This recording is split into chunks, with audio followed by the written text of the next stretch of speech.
Okay, our last presenter. Are you guys hanging in there? One more, and then you can get to the bar. Our last presenter today, John Kendall, is a GUE CCR K-Van technical instructor. He's also the architect of our GUE Photogrammetry program and engages in a lot of projects on a regular basis around the world. Today he's going to talk to us a bit about some of the large-scale photogrammetry projects, which kind of is similar to what Beto did, but for Rex. Yep. Please welcome John Kendall. Thank you. Thank you. I'm also going to put in a plug here for a course I can't actually teach, which is the GUE Scientific Diver Program, which is another thing to add to that list of places to go if you want to get into archaeology and more scientific data collection. But I'm going to talk about photogrammetry. Right, I'm going to do a little test here to see if anyone's awake. Who here has heard me talk about photogrammetry before? All right, let's go for the easy one. Who hasn't? Okay, you three? No.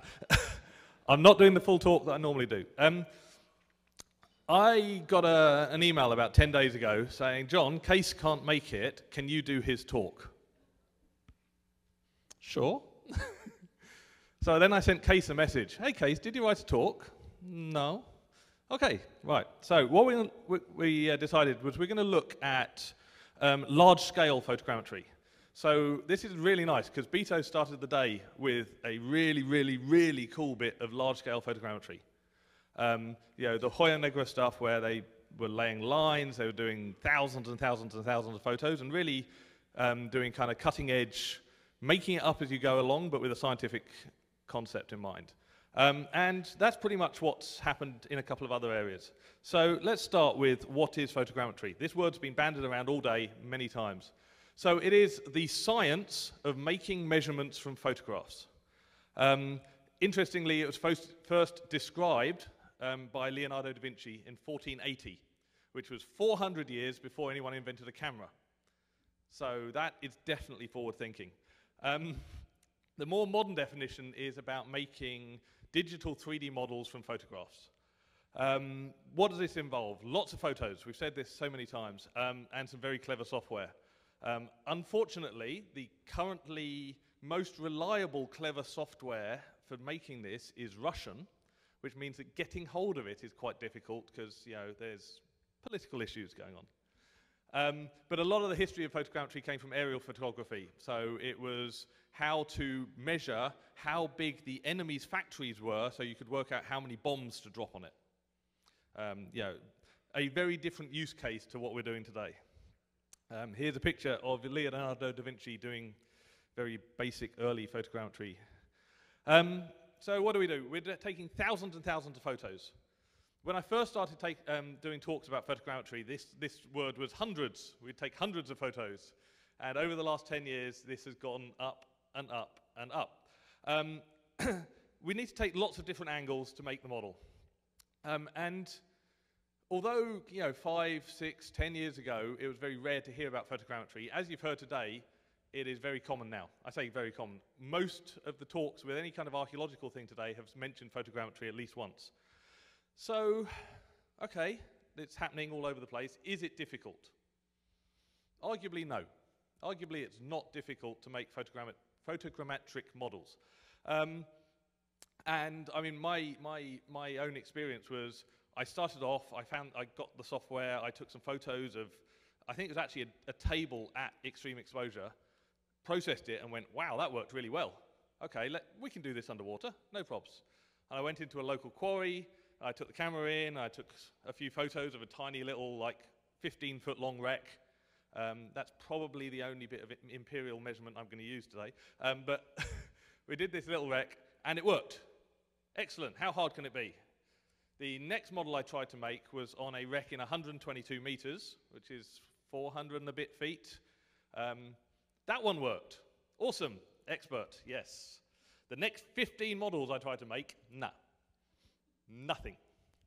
But those 15 models taught me a massive amount about the mistakes that it was easy to make and about the things that you have to do in advance of trying to make the model to make you more successful. So when we start looking at project diving kind of conditions, you know, generally we have a limited time window.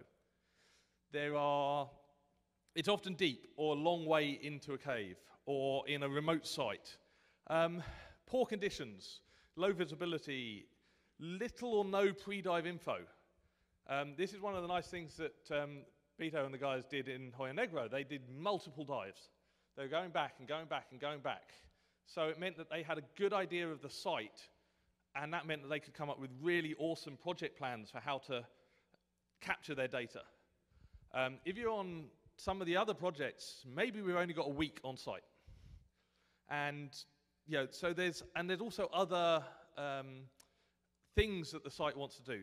It's not just about making the photogrammetry. Maybe we need to actually do measurements. Maybe we need to recover artifacts. Maybe we need to take pretty photos for Facebook. All of these things are part of the process of the project, but get in the way of photogrammetry. But the overall goal of photogrammetry is to basically capture the data about that site. It's to work as a team to reliably create a model that can then be used to help research. And it's all about teamwork. It feels sometimes odd, but again, I'm going to go back to several of the other talks that we've had. You have the person with the camera. You have the people with lights. You have people considering the safety, and that might be in water, that might be on the surface. You need to think about the processing, and never, ever, ever underestimate the amount of processing you will need to make these models. And I said on this slide, and this is a conversation that Case and myself and Ingmar have had for a lot of the time, we keep building bigger computers. In the last 6 months, we started networking really big computers together and just throwing processing power at some of the models. And it still doesn't work. Because if you get data that's just a kind of scattergun approach, it doesn't matter how much processing you've got, somewhere it will break down. So you kind of have to be quite particular about how you take the photos and how you get the data. And you need all the necessary data. You need to make sure you've got that data, but too much data can cause you big problems as well. So what I'm talking about today is a few kind of test cases, let's say, and by 3 of us. So this isn't just my work, but by no means is my work.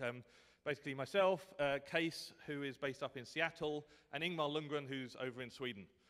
The 3 of us actually have a little WhatsApp group that is constantly pinging, and it's mostly swearing about the computers crashing somewhere in the world. So the first of the cases I'm going to look at, the Mars shipwreck. Now, who here has heard anything about the Mars? Hopefully all of you. If not, there's another awesome talk that we could do. I'm not going to, because I haven't got time, but the Mars was the King of Sweden's flagship. It sank in 1563. It was blown up in a battle and then was not discovered until 2011. It's in the bottom of the Baltic. It's 75 meters deep, which is 260 feet, something like that. Someone who counts in feet can tell me. And it's basically a time capsule. And we basically, I say we, Ingmar led the processing game on Mars when there were dozens of photographers involved in capturing the data. This was one of the first bits of large-scale photogrammetry that was done underwater to this kind of level. So over multiple years of projects, multiple photographers, all with varying degrees of experience of photogrammetry, we took thousands and thousands and thousands of photos. And then we had to work out how to stitch them together to make the model. Now, the interesting thing about the Mars is any of the images that you see, any of the photo mosaic, any of the models, you can see this entire shipwreck. The average visibility on a Mars dive is 1 meter. This is challenging conditions. It's 3 Celsius, which is it's like 36 Fahrenheit on the bottom. It is freezing cold, no ambient light, low visibility. It is still the most awesome wreck diving I have ever done. But it is very challenging conditions, even just to dive, let alone to take photos. And then to take photos in a very definite manner, it's quite a challenge for anybody. And so a lot of the photos that we got didn't actually help us. So we've had to be very careful about filtering out poor photos that were actually causing us to have problems with our data. And also careful coordination. The site is 35 meters long by about 25 meters wide. That's the main rec site. And then if you draw a circle 100 meters diameter around it, that is the kind of debris field that we're working on. So Mars, it took a long time. It took about 2.5 years to process that model. I'd like to say it's finished. It's not. The only reason that we're not still processing stuff is that little pesky virus that stopped us going back to get more data. But what it did show was that photogrammetry could be used for a large, complex site. So Mars is not a flat site. It's not one wall. It's not one floor. It is multi-layers of three-dimensional, basically big matchsticks. If you think about taking a box of matches and just kind of turning them upside down and then making it much, much bigger, that's kind of what we're looking at. So it was very challenging. It proved it was possible, but it also showed that specific training of the divers who were going to do the photogrammetry was kind of necessary. It was off the back of the Mars and a couple of the Italian projects, which is where we came up with the GUE photogrammetry training, because a number of us had gone, okay, well, we've kind of gone through the process to learn this, but it's taken several years and a lot of swearing. I wonder if we can condense that a bit. And that's where this came from. Yeah, 140,000 images in the photogrammetry library at the moment for Mars, which is a lot. Data storage is a bit of an issue. So what was next? Well, what I'm now going to look at is 3 projects that we've been involved in the last year. So this kind of started in 2011, 2012, so it's kind of 10 years ago, showing what we were able to do. So my first of my case studies here, and this I'm very thankful to Sergio and Suzanne for inviting me to this project. This was about a month ago, or a month and a half ago. We were invited to go to Brazil for a cave site. Now, the thing about this is there's a lot of science going on in this cave. There's a lot of reports that need to be written. And therefore, I'm not allowed to show you any of that bit. So I'm going to talk about some of it. But what did we have? We had an international team. We had 6 divers, but we had about 20 other people involved, including a documentary film crew. So that's always interesting, because just at the point that you're kind of, trying to route your P-valve properly, you turn around to find that there's the film crew trying to shove a camera in your face, or anywhere else. We had an archaeological team, we had a geological team, the film crew. The site, it was over a 1,000-mile journey from Sao Paulo to the site. That should have been smooth sailing, well, driving, but let's just say that the gods were not with us, and they definitely didn't want us to have vehicles that worked all the way, either there or home. That's a beer story, but it meant that we had to, from a logistical point of view, we had to take everything we needed. It wasn't a matter of, oh, well, we've got a problem, we'll just nip round to the local dive shop. It was, we needed to take spare wheels for the vehicles, because if we had a problem with the vehicle, we couldn't get tires or wheels, or wheel bearings, or water pumps, as it turned out. But why was this important? Why were we there? Well, because in this cave there are a lot of both animal and human remains. And the carbon dating that's been done on them puts them beyond 10,000 years old. Sergio's been talking to me about this project for the last year or so. I was like, I do want to come. I really want to come. I just need to try and sort some time, maybe. Then he sent me a WhatsApp message, went, right, the radiocarbon dating's back. And it was this old. And I think my response was, okay, I'll book tickets. Super, super exciting. So, what did we do? Well, we had some challenges. So, number one, and yeah, this is about as much data as you're getting. This is a very low quality image. But number one, it's a cave site. So, no ambient light. But number two, it was super shallow. At some points, we were swimming in maybe that much water. So, kind of about a foot of water, third of a meter, trying to take a camera through, and then it dropped down away to several meters. Very silty, clay subsoil with a lot of silt on the top, which makes moving around quite interesting. And more importantly, everywhere you look, there are bones. Other issues, intermittent variable access to the internet. Why does this matter? Well, a lot of the time when I talk about this, people go, well, are you not using cloud computing? You know, just send it to the cloud. As a friend of mine says, you know, cloud computing is just somebody else's computer. So we are in the middle of nowhere. We had a really lovely hotel, and on the first night, I went in, I logged onto the internet, I did a quick speed test, and I got 100 megabit up and down load, and I thought, okay, this is cool. About 6 hours later, there was a power cut, and I think that was the last time we saw the internet for the week. So yeah, it was fast, but brief. So we had to do all of the processing locally on machines that we could bring with us. So kind of fast laptops, on-site hard drives and stuff to try and capture the data, and then to try and run overnight processing before the next day, because we only had 5 days on site. So we arrived, we had 5 days on site to capture the data and to then extract a number of the artifacts and a number of the bones for the University of Sao Paulo. Long days on site. We were in the water 6 hours a day, roughly. So then we had the getting in section, the getting out section, then the trying to fill the tanks up again.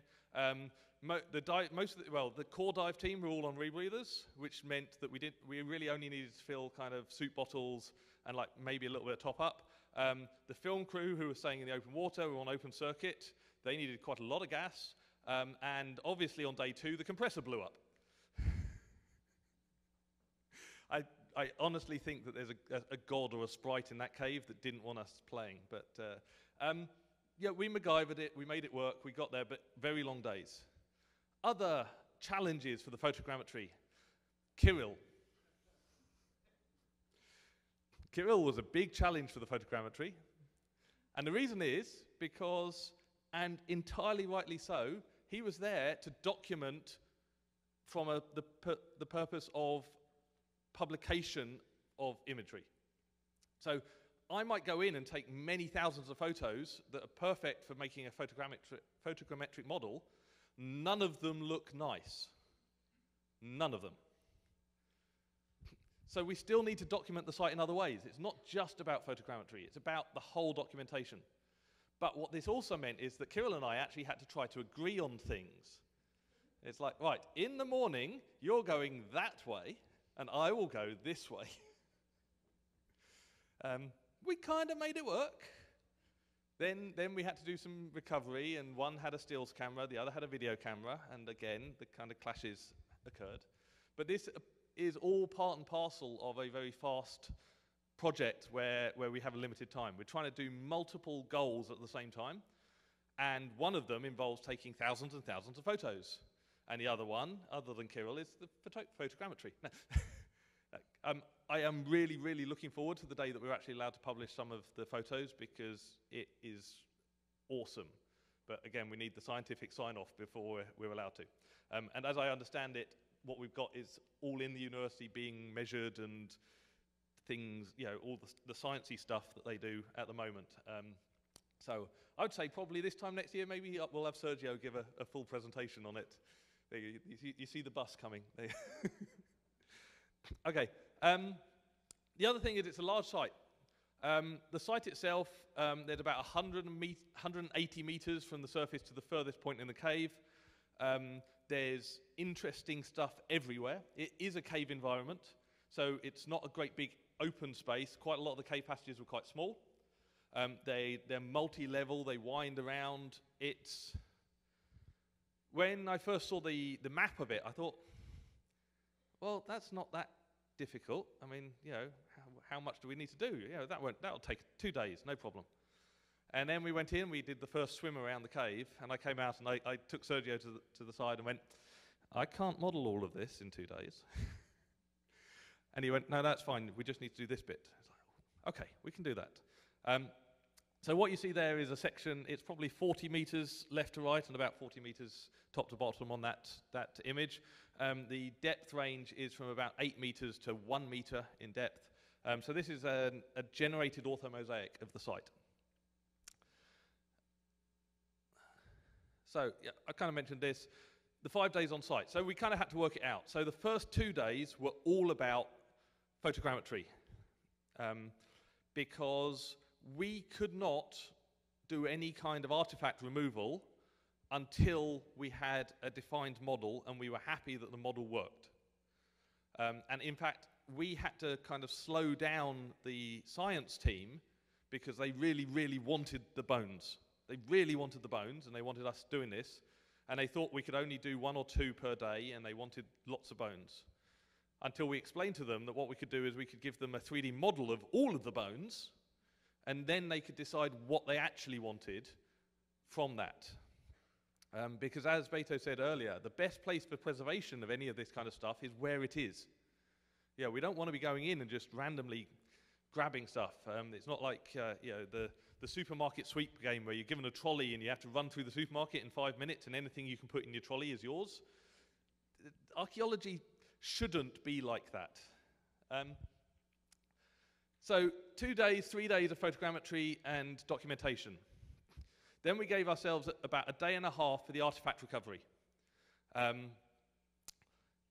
Again, whilst it's very tempting to like pick up a cranium and do the kind of Hamlet scene with it, apparently that's frowned upon. I mean, who knew? No. No, we were very, very sensible, but what we did discover is that there can often be a bit of a clash between the documentation team and the scientific team. So they wanted us to put the skulls in the boxes with the teeth upwards, sitting in a little thing. But then the photos don't look quite so cool. So we actually ended up doing imagery and faking a lift of an object. So we didn't actually lift it, but we kind of made it look like we were about to, with the skull the right way up, the way it is in the cave, to get the photos. And then we reset, ready to do the lifts. But after every time we recovered anything, we then had to make additional photogrammetric models in order to show what had changed, so that we can then show what we had and hadn't removed from the cave, which was a bit challenging because, again, only 5 days to do it in. And yeah, we had about 8,000 photogrammetric images. Sergio gave me remote access to his 2 computers in his office. I then reconfigured his network remotely for him.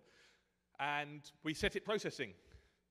And I get a text message from him a couple of days later going, "John, did you turn the computers off?" Nope.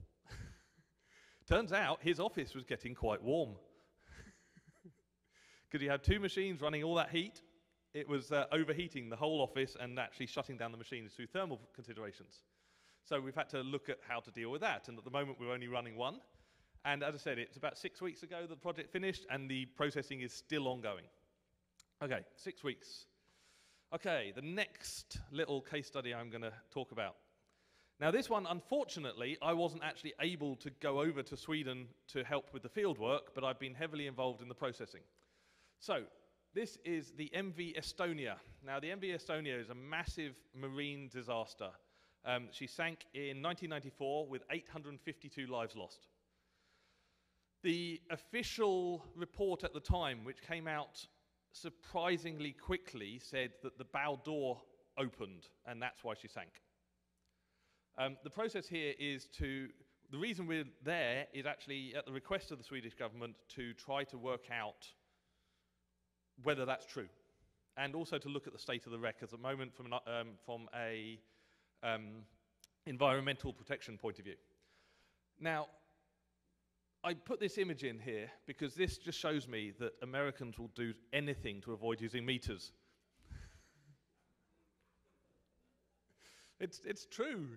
It's like it's the size of 15 elephants. Is that an international standard elephant? Or yeah, I mean, yeah. Anyway, she's 156 meters long for anyone who actually wants to know, okay? The important thing here, though, was Because of the requirement for data for basically crash investigation, the decision was made to use an ROV instead of divers, which is quite a difficult decision to make when everybody kind of involved is a diver. Because, you know, why wouldn't you want to go and dive it? Well, the main reason is it's the bottom of the Baltic Sea, it's really, really cold, it's really, really deep, it's kind of got quite a lot of oil and stuff around it, lots of things, and also we needed to guarantee that we got the imagery we needed to make the model for the wreck. So there was a 2-week window when we could have the ship on site, and this was a large ship with multi-point positioning. The ROV on the back, this is Ingmar's little ROV. You know, we've tried this with the kind of small, let's say, consumer ROVs in the past, and you can do an okay job with them, but they have a couple of issues. Number one is generally the camera on the front of it is the same camera for data collection as it is for piloting the ROV, which means it's very hard to move in a direction that the camera isn't facing in because you don't know what you're going to run into. And an ROV obviously has a tether that goes from the robot all the way back up to the ship. Getting that tangled tends to be difficult to deal with. Definitely expensive if you haven't got another ROV to go and retrieve it. And also the cameras that you get on small ROVs tend to be, you know, relatively small sensors, relatively lacking in features. The lighting doesn't tend to be very good, which means that it's great if you're doing something in very clear water, generally with good ambient light. But in the conditions that we're dealing with here, which is kind of, again, maybe 1 to 1.5 meters of visibility, very cold water, no ambient light, the little ROVs just don't cut it. So we got the big ROV, and we mounted on the front of it a camera system that had a data link back up to the surface. So we had multiple cameras for driving the ROV, but then we also had a data-linked camera for capturing the imagery. It's a 50-megapixel stills camera. So every time we took a photo, that data immediately got transmitted back up the cable to the control room in the ship. And we have basically created an almost real-time processing matrix that would enable us to take the image and put that image straight into the ongoing photogrammetry to check to see if we've got what we need. And that worked surprisingly well with a bit of tweaking on site. Again, the big advantages of the ROV, well, almost unlimited dive time. Yeah, unless there's a good reason, it can just stay down there. You can swap out the crew, you can swap out the pilots and people, but the ROV can just keep going. So now if you're paying by the hour for the ship to be there, you can get every single hour you possibly can out of the ROV. Largely depth independent, unless you're trying to take it below the crush depth of the ROV. We can have the high-powered computers on the ship for real-time processing. And the nice thing is that the archaeological team and the experts can also be in direct communication with the ROV crew, and they can see the imagery as it's being created, so they can tell us what we need to look at or don't need to look at. And then you can also have other advanced tech, so you can have sonar on it, you can have USBL, which is positioning system, on it, so you know exactly where the ROV was when the photos were taken.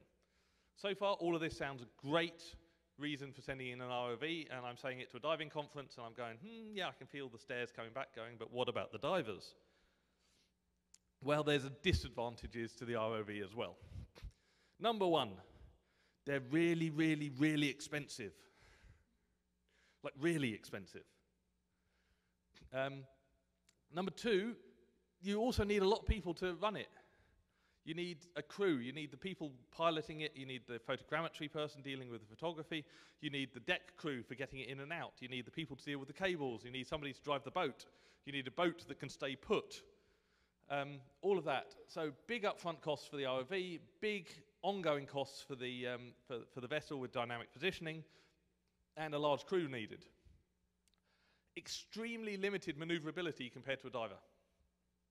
They are very stable, they do their thing, but you can't maneuver around things. It's very easy to get tangled.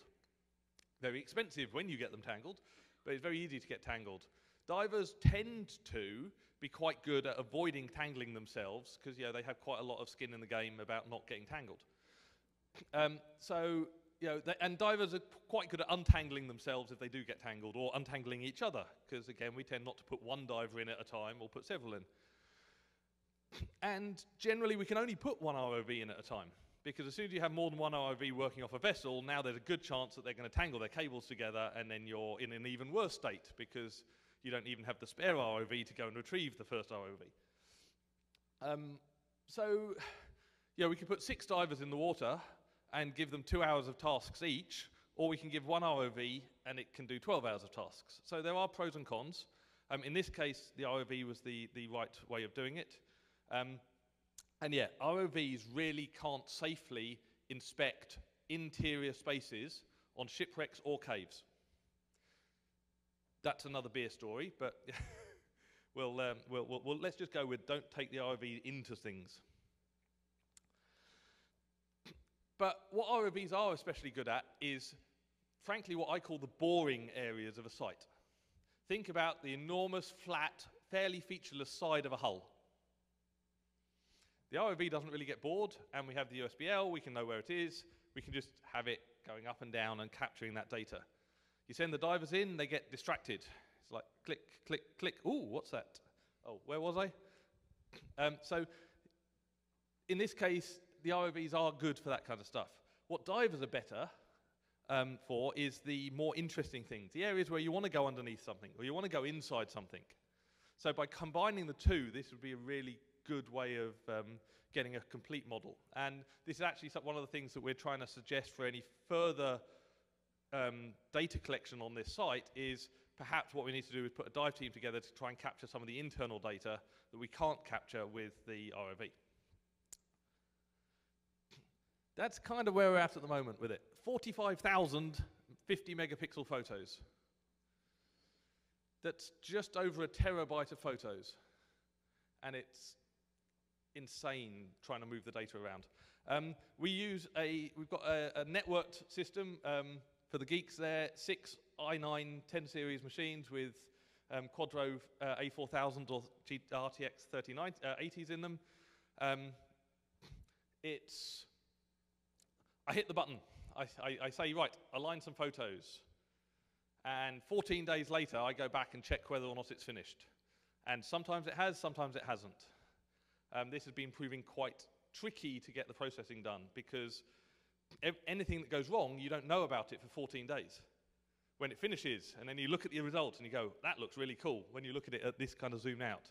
And then you zoom in and find that the top rail is doing this, and it's just split something. And it's like, okay, let's go and fix that. And you do some fixes, and you hit the go button and go away for another 2 weeks and try and remember what it was you fixed last time when the data comes back.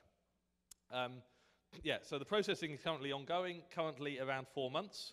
And just comically, so this here, again, processing, causation or coincidence. This here is a graph of the average London temperatures versus the temperatures in London last summer. And you can see that spike there, where it actually hit 42 Celsius, which is kind of like melted, it actually literally melted the roads in London. The blue arrow is where I hit the button on the processing suite for the first time. I'd said causation, coincidence, who knows, but yeah. Hopefully they might let me back in when I go back. Yeah. Okay, the last little case study here. This is one that Case was involved in with Mario and his team in Italy. The Battle of the Convoys. So for those of you who know Mario, you know that he is intensely passionate about the Battle of the Convoys. This is basically where, in World War II, you had the Allies trying to send basically convoys of supplies through the Mediterranean to resupply North Africa and Malta. And all the time, the Italians and the Germans were trying to stop the supply of aid to Malta, because Malta was a strategic location with a Spitfire base on it, and they were making a right mess of the convoys between Italy and North Africa. So this is where it was at, and so convoy after convoy after convoy was sent to try and restock Malta. Spoiler alert, eventually one convoy got through, sorted it out, and Malta was able to carry on fighting. So this is one of the ships that was sent, and this is the Veloce, or Veloce or something, I don't know how to pronounce it. 125-meter long ship. The site is difficult to get to. So you first have to get to this very remote island, remote Italian island out in the middle of the Mediterranean. Then it's a 12-hour steam on a fishing boat from that island to the wreck site. Then you get to do your wreck dive, and then you get back on the fishing boat and 12-hour steam back again, and then repeat. So over a 2-week project, they only managed 4 dives on it. But by careful coordination between dive teams, they managed to get the data needed. So they got about 20,000 images and 50 hours of 4K video footage, which was used to then create the model. The model is basically generated pretty much 100% coverage externally and about 60% coverage internally.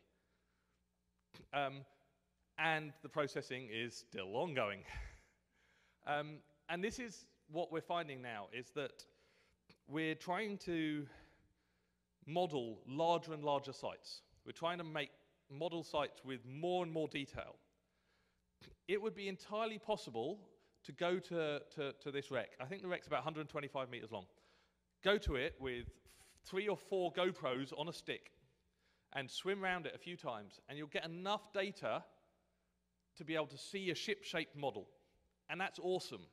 And I'm seeing a lot of people around the world doing this, and it is really, really cool to see these models that are coming through. And that's enough to 3D print it. It's enough to make animations for social media. The downside of that is that it's not detailed enough to make proper measurements for if you're looking at trying to do science and archaeology on the sites. And this is where these massive numbers of photos are needed, really carefully thinking about where we're taking the photos, how we're taking the photos, and how to coordinate it as a team. I'm also very aware that I'm between you guys and the cocktail hour, so a few useful links. First up is my email address if anyone has any questions, or importantly, if anyone ever wants to take any of the GUE photogrammetry training, I'm here.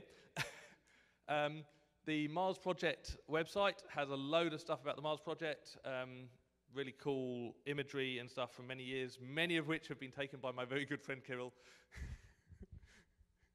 who occasionally takes a nice picture. Yeah, yeah, Ingmar and Richard's website, Ocean Discovery, which will show you some of the other kind of large-scale wrecks that have been done with the ROV. But otherwise, I'm done. So, any questions?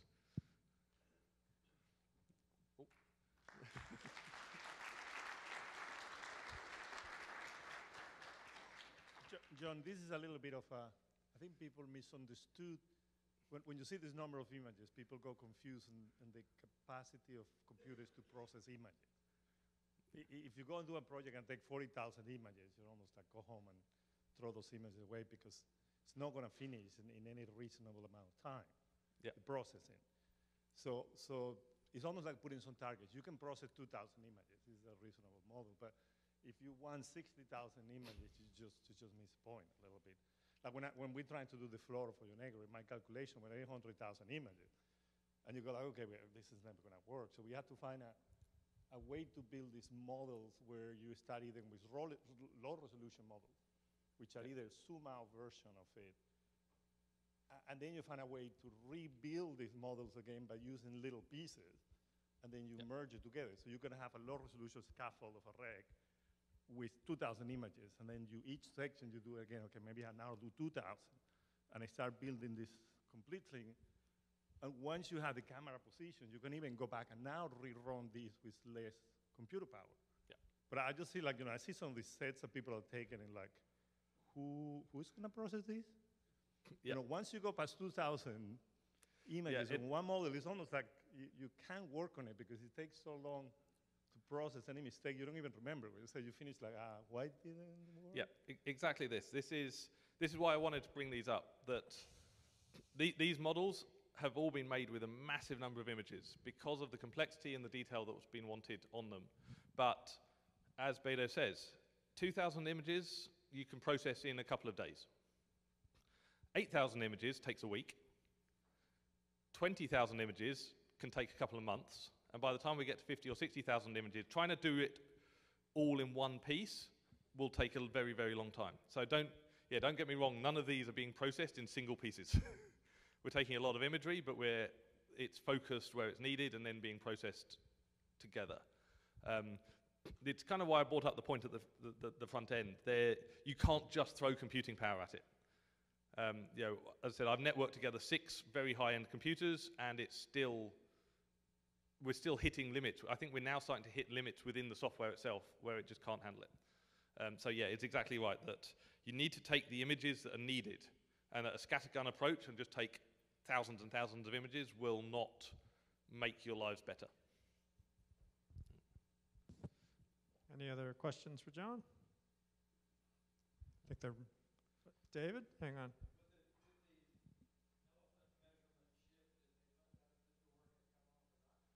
The door is not attached, but whether that was pre or post syncing is hard to know at this point in time. One of the things that we're trying to build with the model is so that can then go to the nautical engineers to say, well, this is what we think may have happened. All right, thanks very much, John. Nice No work. worries, thank you.